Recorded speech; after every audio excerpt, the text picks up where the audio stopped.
Hello, my name is Kevin Garland, and many of you have asked me how to set up your gimbal on a gamepad remote, like I have shown here, via Mission Planner. So this airplane has a Pixel installed with the latest software, and it's pretty simple. You probably noticed down here where it says Joystick. Basically, you just want to add it, make sure it's plugged in, and hit Joystick. And it should pop up here. If it doesn't, scroll through it, see which one it is, and select it. And mine's enabled already, but let's make sure it's enabled. And right here, you'll see all the movements. As you can tell, channels 5 and 6 are my pitch and yaw. I don't have anything for roll, but you can set roll up for this if you wanted to. And I also have a mode change for the gimbal, which it's not fully set up yet. I plan on putting it on the left joystick to change the modes, but currently I'm trying to figure out how to use the buttons, and once I figure that out, I'll let you know to change the camera modes, because this camera has different modes that you can set. It's the Aris 3-axis gimbal, and it's continuous rotation, so as you can see, it has a slip ring in it, and you can continue rotating it as you're flying, which is pretty cool. My old gimbal, which was the G3 gimbal, was not like this. It only went about there, and then you had to go all the way back around to go the other way. So this is a really nice feature for this gimbal, especially on the airplane. As you can tell, there's about the max up and the max down that you can go. Of course, this gimbal, you can control it, or you can make a lot of changes to it with its software. I won't go into that yet, as I'm still learning the software. Anyway, I'm going to go here, enable your joystick, and what you want to do after you enable it is go to your configuration. So as I said before, this is on channel 5 and 6, so you'll scroll through here and find your RC5 and RC6.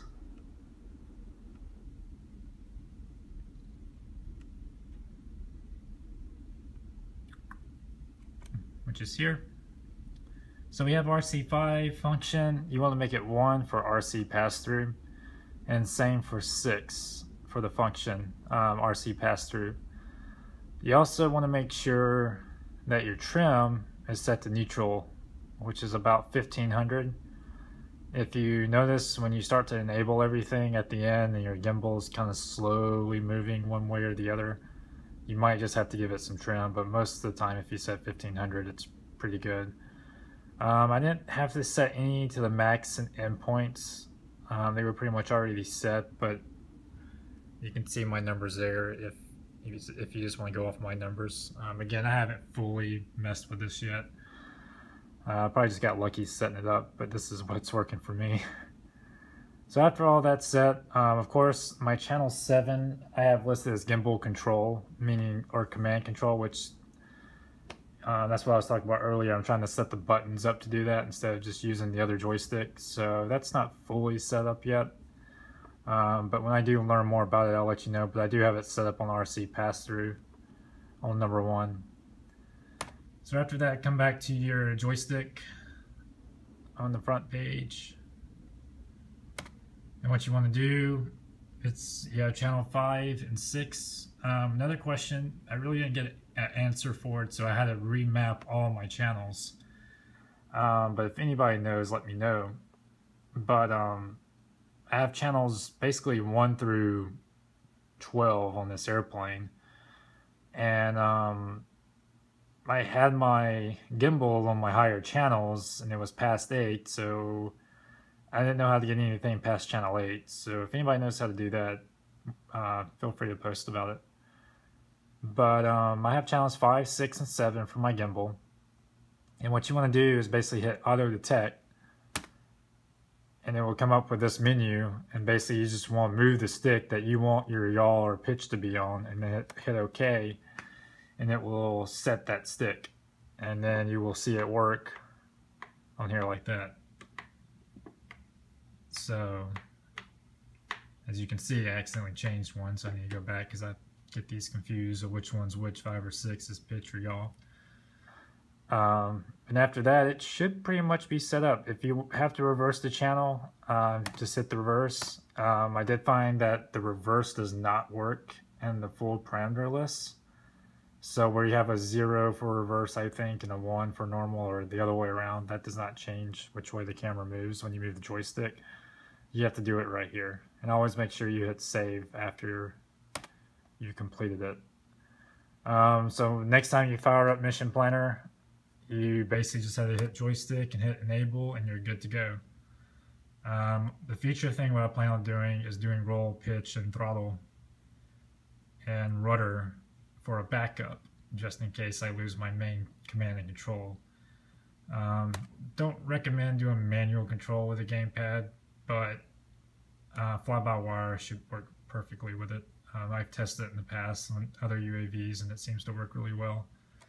But that would only be used for a backup to fly via the telemetry link. And as you see, I have the stock set up, but I plan on upgrading that later on so I can get a full range. Currently, I can only get about a mile before I start losing signal, which is good for what I'm using for right now, but later on I would like to go a little farther. So that's basically it, how to set up the gimbal. If I find anything else out, I'll post and let you know. Again, just kind of see how everything's set up on the Anaconda airplane. It is low to the ground, I do agree, but just as long as your landings are good, you'll be fine. Some other things, there's my FPV camera there, you have a pitot tube to the side. Inside's a little bit wiring mess, but I did clean it up recently and it did get a little better. These are just batteries I'm just using to power it up for today, but these are my normal 2 battery packs I use to power up the airplane for the motor, servos, and the Pixhawk. And I have a mini battery here which powers my video transmitter, the gimbal power, and the lights. But I'm going to have to upgrade this battery to a little bit bigger battery, as this isn't enough by the time you add the lights to the airplane. So if you have any questions, just please let me know. Thank you.